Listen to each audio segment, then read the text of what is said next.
Hello guys, आपका बहुत बहुत स्वागत है हमारे यूट्यूब चैनल पर। आज की वीडियो में हम लोग बात करने वाले हैं ट्यूरिंग मशीन के बारे में। ट्यूरिंग मशीन का ये मेरा अभी तक का पहला वीडियो होने वाला है, क्योंकि इस वीडियो में हम लोग डिस्कस करेंगे AKTU 15-16 में आए हुए एक इम्पॉर्टेंट क्वेश्चन के बारे में, जो कि 15 मार्क्स में पूछा गया था। क्वेश्चन क्या था? Construct a Turing machine that accepts a regular expression L is equals to 0 की पावर n 1 की power n where n is greater than equal to 1। अब आपको पहले तो ये चीज़ पता होनी चाहिए कि ट्यूरिंग मशीन होती क्या है, क्योंकि ये मेरी फर्स्ट वीडियो है। इसका मतलब ट्यूरिंग मशीन अभी तक मैंने कहीं भी डिस्कस नहीं किया है। तो इस वीडियो में मैं आपको बता दूंगा कि ट्यूरिंग मशीन क्या होता है। आपको बेसिक डेफिनेशन पता होनी चाहिए।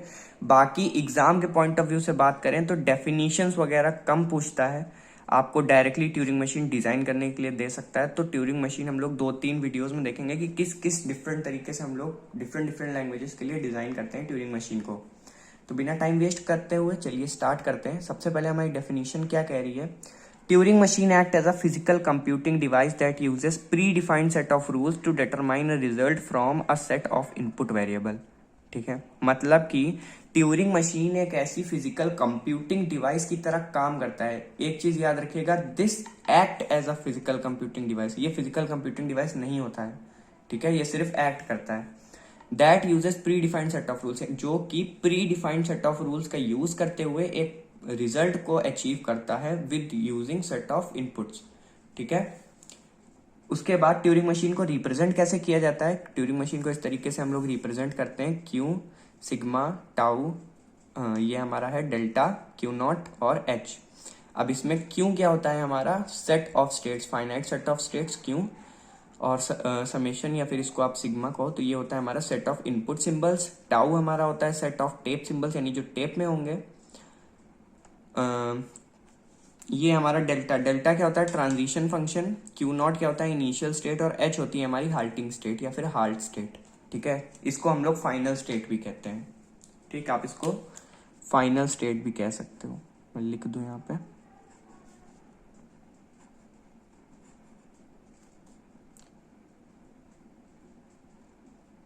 Final state. ठीक है, तो अभी डेफिनेशन आई, होप कि क्लियर हो गई होगी आपको। तो इसके बाद हम लोग क्या करेंगे? हम लोग देखेंगे कि किस तरीके से हम इस लैंग्वेज की ट्यूरिंग मशीन डिजाइन करते हैं। ठीक है, ध्यान से समझना, इंपॉर्टेंट क्वेश्चन है। एग्जाम में आने के बहुत हाई चांसेस होते हैं इस तरह के क्वेश्चंस के, क्योंकि ये देख ही रहे हो आप लोग 15-16 में 15 मार्क्स में आया है। हालांकि अब 15 मार्क्स के आने के चांसेस तो कम है, लेकिन हाँ 7-10 मार्क्स में ये आराम से क्वेश्चन आ सकता है, इसलिए इस क्वेश्चन को अच्छे से समझ लेना। ऑलराइट, सो अभी हम लोग लिख लेते हैं। तो ये हमें लैंग्वेज है जो गिवन है, हमें इसका ट्यूरिंग मशीन डिजाइन करना है। तो आपको कुछ चीजें पता होनी चाहिए। सबसे पहले हम क्या करेंगे, इसकी एक स्ट्रिंग बनाते हैं।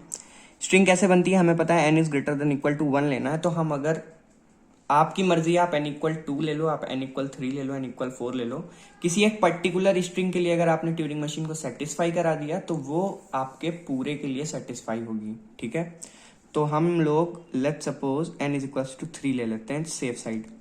ठीक है, ताकि कोई भी कंडीशन मिस ना हो। 2 लेंगे तो उसमें कुछ चीजें मिस होने के चांसेस होते हैं, इसलिए सेफ साइड रखिए। हमेशा n इक्वल 3 पिक करिए या 3 से ज्यादा का पिक करिए।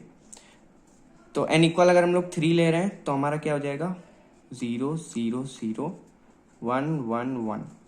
ठीक है, अब इसको हम लोग टेप में रखते हैं। ट्यूरिंग मशीन में ये रूल होता है, हमें इसको स्ट्रिंग को टेप में रखना है। तो ये बना लिया हमने टेप।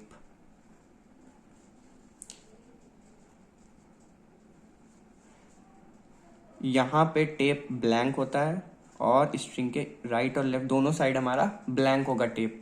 ये इन्फिनिटी तक जा सकता है इधर इधर, तो हम इसको ब्लैंक कंसिडर करते हैं, क्योंकि हमारी स्ट्रिंग तो इतने में आ जाएगी। और ये हो गए ब्लॉक्स टेप के अंदर, सेल्स जिसको कहते हैं। ठीक है, तो अभी हमें क्या करना है? अब हम लोगों ने स्ट्रिंग को टेप के अंदर एडजस्ट कर लिया। अब हम सबसे पहले यहाँ पहुंचेंगे। ठीक, यहाँ पे, यहां से हम बनाना स्टार्ट करते हैं ट्यूरिंग मशीन।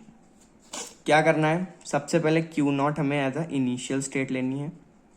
ठीक, क्यू नॉट पे ना यहाँ पे कोई लूप होता है और ना ही क्यू नॉट पे हमारा कोई भी तरह का इनपुट होता है। सब कुछ हमारा क्यू नॉट से ही स्टार्ट होता है, क्यू नॉट के ऊपर कुछ नहीं होना चाहिए। अब यहाँ क्या होगा? 0 पे आए हम लोग। ठीक है, हम लोगों ने 0 से स्टार्ट किया। ये कहता है कि जैसे ही हमको पहला 0 मिले, हम उस 0 को क्या बना दें? x। ठीक है, 0 को x बना दें और एरो को राइट में मूव कर दें। एरो यहाँ से कैंसिल होके एरो आ जाए यहाँ। तो हम लोग लिखेंगे कैसे इसको, 0 मिले, 0 को बना दें x और एरो को मूव कर दें राइट। इस तरीके से इसको लिखा जाता है। ठीक, ये इसका जो प्री डिफाइंड रूल मैंने डेफिनेशन में डिस्कस किया था, वो प्री डिफाइंड रूल यही होते हैं। ठीक है, फिर जब हमें अगला 0 मिले तो हमें फिर से उसको x नहीं बनाना है। एक 0 हमारा x बन गया, उसके बाद हमें जितने भी 0 मिलते जाएं हम उसको स्किप करते जाएं। तो Q1 बनाया, स्किप करने के लिए क्या करेंगे, लूप लगाएंगे, 0 मिले 0 रहने दें और राइट में भागते रहें। ठीक, समझ में आई बात। फिर अब एक कंडीशन आएगी जब भागते भागते हम लोग लास्ट पे पहुंच जाएंगे। अब यहाँ पे तो 4, 5, 6 कुछ भी हो सकते हैं, तो एक टाइम आएगा जब हम लोग लास्ट पे पहुंच जाएंगे। जैसे ही लास्ट पे पहुंचे, स्किप करता गया, लास्ट पे पहुंचा, वहां भी स्किप करेगा क्योंकि वहां भी 0 है, तो ये भी हट गया, हम लोग आ गए 1 पे। ठीक है, अब जब 1 पे आ गए तो 1 के लिए कंडीशन देनी पड़ेगी। 1 पे जैसे ही आएगा, 1 को क्या कर दे, y कर दे और लेफ्ट आ जाए। इस बार राइट नहीं जाएगा, इस बार 1 को y करके, y बना के वापस से इधर आ जाए। तो वापस से यहाँ पे आ गया, छोटा सा एरो बना देता हूँ मैं, यहाँ से हट गया। ठीक है, इधर मत नहीं बनाते हैं एरो, नहीं कंफ्यूजिंग हो जाएगा। यहाँ आ गया वापस से। ठीक है, जब लेफ्ट मूव करेंगे तो हम लोग ऊपर एरो बनाएंगे, राइट मूव करेंगे तो नीचे एरो बनाएंगे। लेफ्ट आ गया, अब लेफ्ट आएगा तो हमें क्या मिलेगा, 0। तो हम आ गए अपनी नेक्स्ट स्टेट पे। यहाँ मिला 0, जैसे ही हमें 0 मिले कुछ नहीं करना है, हमें बढ़ते जाना है x तक के लिए, हमें x पे पहुंचना है। तो x पे पहुंचने के लिए क्या करना है, फिर से हम लूप लगा देंगे कि जैसे ही हमें 0 मिले, y बनाने के बाद जैसे ही हमको 0 मिले, हम इसको 0 रहने दें और लेफ्ट में मूव करते जाएं। ठीक, लेफ्ट में मूव करते गए।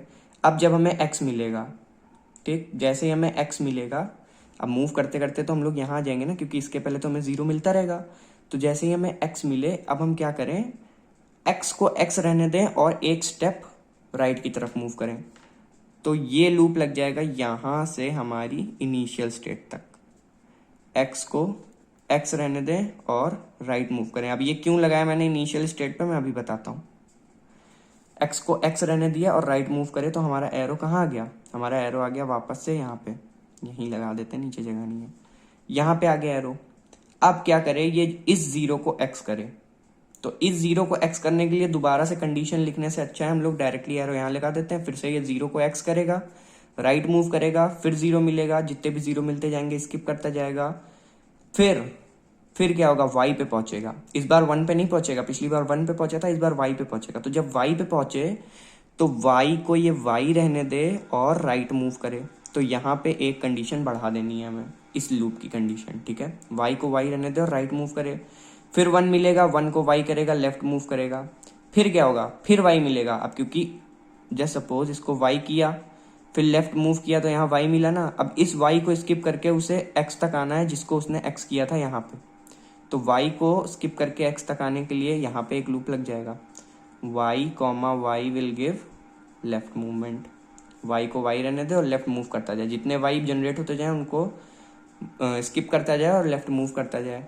फिर 0 आएगा, 0 के लिए कंडीशन लगी है, 0 को 0 रहने देगा, लेफ्ट मूव करेगा। फिर यहाँ आएगा, x को x रहने देगा, राइट मूव करेगा, राइट मूव करा यहाँ पे, इस 0 को भी x बना देगा, इसको भी y बना देगा। ठीक है, इतने से ये जो इतना है हमारा, इससे क्या होगा कि जितने भी यहाँ पे हमारे नंबर्स दिए होंगे, मतलब स्ट्रिंग के जो भी हमारे वेरिएबल्स होंगे, वो सारे x और y में कन्वर्ट हो जाएंगे। ठीक, अब एक बार वो सारे x और y में कन्वर्ट हो गए तो लास्ट में क्या होगा, जस्ट सपोज कि सबसे लास्ट में ये y हमारा बना 1 से, तो इस कंडीशन पे यानी 1 से y बना। ठीक है, और लेफ्ट की तरफ मूव किया एरो हमारा, y मिलता गया, लेफ्ट की तरफ मूव करता गया, यहाँ आ गया। ठीक, 0 0 मिलता गया, 0 0 तो अब मिलेगा ही नहीं, यहाँ पे आएगा जैसे ही x मिल जाएगा। ठीक है, तो अभी क्या करे, अभी ये करे वो कि इसके बाद होगा ये कि इसको y से स्किप करके यहाँ आया, x मिला, फिर इस वाली कंडीशन पे आएगा एक्स एक्स आर, यानी कि एक्स मिलेगा तो वो राइट मूव करेगा, तो यहाँ पे हमारा एरो आके फंस जाएगा कि अब वो जाए कहाँ। तब हमें एक नई कंडीशन बनानी है क्यू नॉट पे, क्योंकि एक्स एक्स राइट यहाँ तक आ गया। अब क्या करेंगे, एक नई कंडीशन बनाएंगे यहाँ पे, उसका नाम हम लोग दे देते हैं Q3 स्टेट हमारी। ठीक, कंडीशन क्या होगी, अब जब y मिले हमें, ठीक है, तो अब उसे x पे नहीं ले जाना है। यहाँ पे जब y मिला हमें तो y को हमें y रहने देना है और राइट की तरफ मूव करना है। देखिए ये चीज आप पे डिपेंड करती है, आप चाहो तो इस y को लेफ्ट मूव कराते कराते इस ब्लैंक पे ले आओ, चाहो तो इस एरो को राइट मूव कराते कराते इस ब्लैंक पे ले आओ, दोनों ही कंडीशन सही मानी जाएंगी। ठीक है, लेकिन मैं प्रिफर करता हूं कि जब भी एरो हमारा अगर y पे आके रुका है तो हम लोग इधर ले जा रहे हैं, और x पे आके रुकेगा तो इधर ले जाएंगे। मुझे कंफर्टेबल लगता है, इसलिए मैं उस तरीके से खुद भी सॉल्व करता हूँ और आपको भी बता रहा हूँ। बाकी आपकी मर्जी है, आप चाहो तो इसको लेफ्ट की तरफ मूव कराते कराते इस ब्लैंक पे लाके स्टॉप करो, चाहो तो राइट की तरफ मूव कराते कराते इस ब्लैंक पे लाके स्टॉप करो। ठीक है, दोनों ही चीजें सही मानी जाएंगी। तो अभी हम लोग इसको राइट की तरफ मूव कराएंगे क्योंकि ये वाला ब्लैंक ज़्यादा करीब है। तो y मिले, y रहने दे, नेक्स्ट y पे आएगा, y मिलेगा, फिर नेक्स्ट y आएगा तो उसके लिए यहाँ लूप लगाना पड़ेगा।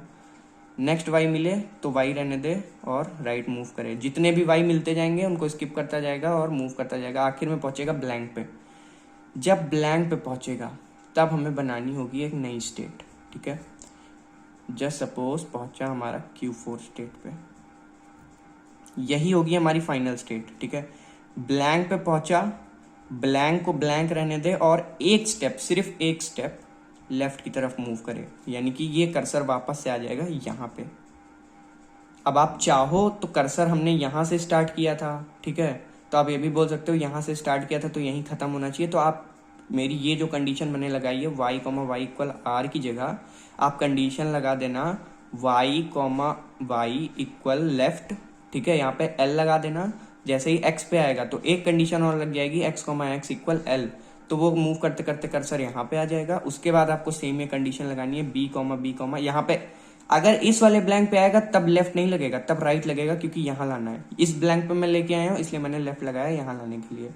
थोड़ा सा कंफ्यूजिंग है, मैं समझ रहा हूँ, लेकिन धीरे धीरे समझने की कोशिश करिए, समझ में आ जाएगा। ठीक है, तो यहाँ पे आके कर्सर हमें स्टॉप कर देना है और ये हमारा कंप्लीट हो गया।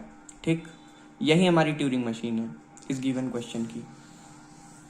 मैंने कोशिश तो की है कि आपको समझ में आ जाए, लेकिन थोड़ी बहुत कॉम्प्लिकेशंस होंगी क्योंकि ये ट्यूरिंग मशीन का कॉन्सेप्ट एक कंफ्यूजिंग कॉन्सेप्ट है। फिर भी अगर मैं फ्रैंकली आपको बताऊं तो जो क्वेश्चन हम लोगों ने सॉल्व किया है वो one of the easiest question है, क्योंकि ट्यूरिंग मशीन में काफ़ी कॉम्प्लेक्स आपको स्ट्रिंग्स वगैरह देखने को मिल सकती हैं। लेकिन ये स्किप मत करिएगा कि पढ़ना नहीं है, ये टॉपिक ज़रूर पढ़ना, क्योंकि एग्जाम में आने की प्रोबेबिलिटी बहुत हाई होती है इसकी। ठीक है, और इम्पॉर्टेंट है। अब आपको मैं बताता हूँ कि ट्रांजिशन कैसे लिखना है, हमको क्या करना है। हमें ट्रांजिशन, सबसे पहले क्या था हमारे पास स्टेट, Q0 स्टेट था, वहाँ पे हमारे पास क्या था 0। अब नेक्स्ट कहाँ गए हम लोग, Q1 पे, और किया क्या हमने, 0 को x बना के राइट शिफ्ट किया। बस ये होता है तरीका इसका हमें ट्रांजिशन लिखने का। सारी स्टेट का ट्रांजिशन इसी तरीके से लिखना है।